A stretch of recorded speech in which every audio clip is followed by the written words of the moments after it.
ಶಿಕ್ಷಣ ಅಂದರೆ ಹುಲಿಯ ಹಾಲಿದ್ದಂತೆ, ಅದನ್ನು ಕುಡಿದವರು ಗರ್ಜಿಸಲೇಬೇಕು. ಭಾರತದ ಬೆಳಕು ಬಾಬಾ ಸಾಹೇಬ್ ಈ ಸರಣಿಗೆ ತಮಗೆಲ್ಲ ಹಾರ್ದಿಕ ಸ್ವಾಗತ.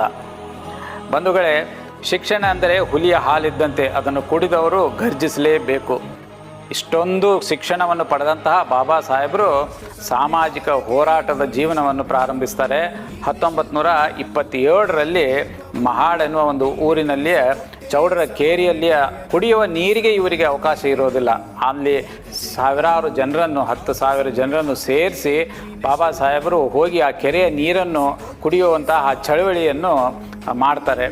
ಇದೇ ರೀತಿ 1930ನೇ ಇಸ್ವಿಯಲ್ಲಿ ಅವರು ಒಂದು ಸುಮಾರು 15,000 ಅನುಯಾಯಿಗಳನ್ನು ಕರೆದುಕೊಂಡು ಹೋಗಿ ಅಲ್ಲಿ ನಾಸಿಕದ ಅಲ್ಲಿರುವಂತಹ ಒಂದು ಕಾಳರಾಮ್ ದೇವಾಲಯದ ಆ ದೇವಾಲಯಕ್ಕೆ ಪ್ರವೇಶ ಇರುವುದಿಲ್ಲ ಇವರಿಗೆ, ಅಸ್ಪೃಶ್ಯರು ಅಂಥೇಳಿ ಆ ದೇವಾಲಯದ ಪ್ರವೇಶ ಮಾಡುವಂಥ ಚಳವಳಿಯನ್ನು ಕೂಡ ಅವರು ಮಾಡ್ತಾರೆ.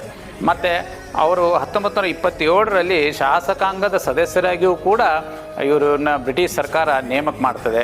1930ರಿಂದ 32ರವರೆಗೆ ಲಂಡನ್ನಲ್ಲಿ ನಡೆದಂಥ ದುಂಡು ಮೇಜಿನ ಪರಿಷತ್ನಲ್ಲಿ ದಲಿತರು, ದೀನ ದಲಿತರ ಮತಕ್ಕಾಗಿ, ಅವರಿಗೆ ಓಟಿನ ಅಧಿಕಾರಕ್ಕಾಗಿ ಹೋರಾಟವನ್ನು ಮಾಡಿ ದಲಿತರಿಗೋಸ್ಕರ ಒಂದು ಪ್ರತ್ಯೇಕ ಮತದಾನದ ಸೌಲಭ್ಯವನ್ನು ಕೂಡ ಅವರು ಕಲ್ಪಿಸಿ ಕೊಟ್ಟು ಬಹುದಿನಗಳಿಂದ ಅಧಿಕಾರದಿಂದ ದೂರ ಇದ್ದಂಥ ದಲಿತರು ಕೂಡ ಆಳ್ವಿಕೆ ಮಾಡುವ ಅಧಿಕಾರವನ್ನು ಪಡೆಯುವಂತೆ ಹೋರಾಟವನ್ನು ಮಾಡ್ತಾರೆ.